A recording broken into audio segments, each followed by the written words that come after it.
Alternative 3 was established in the Eisenhower administration. That has to do with Mars colonies. So in 2006... Slow down just a little bit. So Alternative 3, as I understand it, there was a documentary about it, there was a book about it, that Alternative 1 was to begin to blow holes in the ozone layer to allow pollution to escape. Alternative 2 was the building of massive underground bases and facilities, which is going on, by the way. I mean, it's all over the public.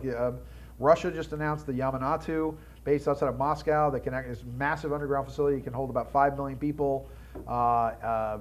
They seem to be very concerned about it, and theoretically, Alternative 3 was to begin to move individuals and technology and certain bloodlines, like you, for example, off this planet to be able to start human civilization somewhere else.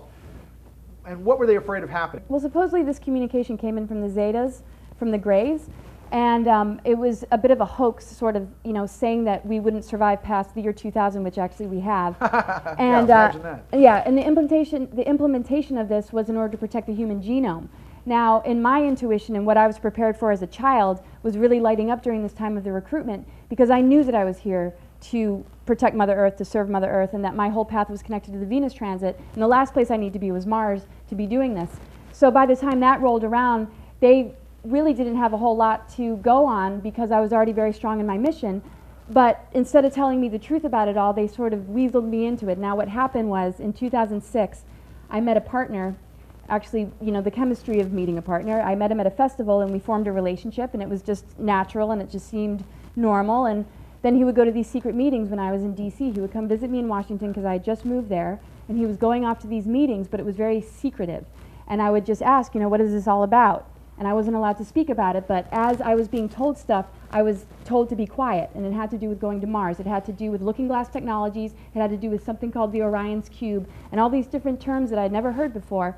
And what they were saying was, they can't read anything past 2012, these looking glass technologies. And I had this ding, ding, ding.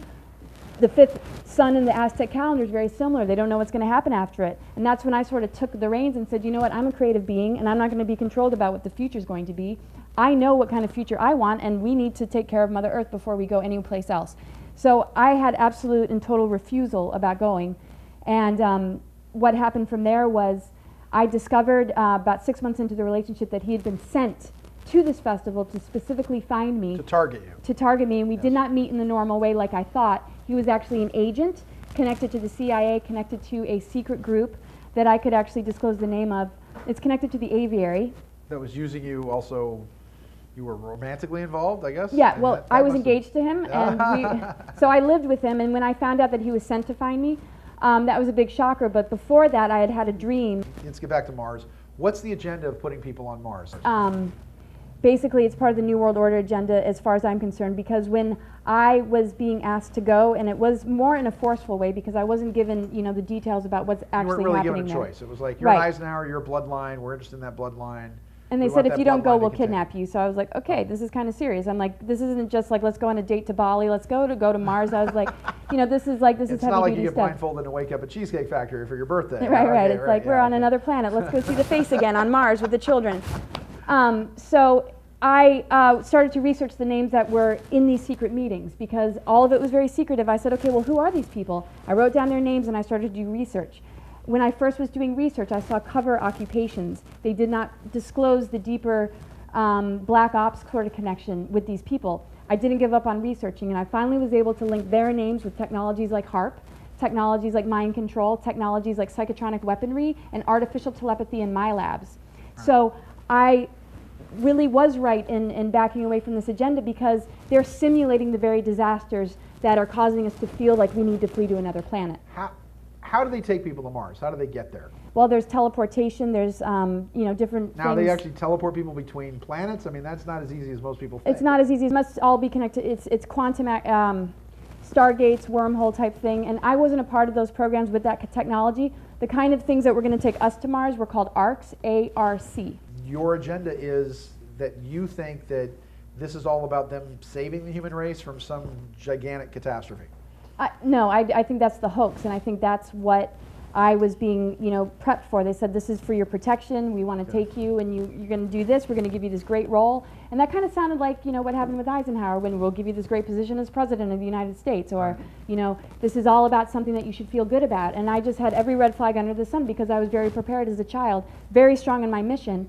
And I knew that if I decided not to go, I could stay here on Earth and warn people in a triple way about the military-industrial complex, and actually not just warn, but be a part of putting it to an end and stopping it. And getting back to that, there have been many, many stories and many rumors for quite some time about the missing day in Dwight Eisenhower's life. That he was in Palm Springs playing golf. The story goes that he had some kind of dental emergency, that he was supposedly whisked off to a dentist's office. But the president disappears for about a 24-hour period or so, which is unheard of because presidents are, every moment of their life are all archived. There's whole libraries about what they do every day. Ike vanishes, and the story goes is that he was taken then out to Muroc Air Force Base, which today is called Edwards, and it was there that that the claims are he met an extraterrestrial race of beings. Some people say that they were the Zeta Reticulans, and this was the result of this was something called the Sigma Treaty, which was an ongoing cooperation between this race of ETs and Dwight Eisenhower. In essence, there were many people who believed that this was, for all intents and purposes, a full-blown surrender of the human race to these ETs, who apparently wanted to abduct people, who wanted to take genetic material, crossbreed, hybrid human beings and aliens. Did Ike sell us out? No, because actually these treaties and the origins of them go far back into history than his time. He's kind of like the scapegoat, and that's why he was pushed into the presidency. So it's perfect to take somebody who wants to defeat the Nazi Party and put him in a position where he's actually, in a sense, being the person that's handing us over, when that was not his intention, and that's not why he fought the Second World War. These treaties actually originated, as Lisa Renee puts, and I really trust her information, with Crowley, Aleister Crowley, Hitler, and Winston Churchill. Now, take it or leave it, but what happened was they made deals with these gray alien technologies, which had a lot to do with the Second World War. And then FDR actually was the first to sign a treaty, and these treaties were supposed to be renewed every 10 years. And by the time Eisenhower rolled around in the office of the presidency, there was already a Draco reptilian control already established in the government that actually it wasn't his idea to sign it, and it was certainly not his idea to keep it quiet. And there's a lot of testimony about the fact that he did want to speak about it and talk to the public about it, and he was shut down. He also met with the Venetians, and they did the same thing. He's met with more than one race. Venusians. Did I say Venetians? Yes. You said Venetians. They come from Italy. But the Venetians. Yeah. Well, I mean, it goes back so deep into, creation stories and myths, and I focus on the Sophia myth just because that was really strong in my awareness. Sophia myth being?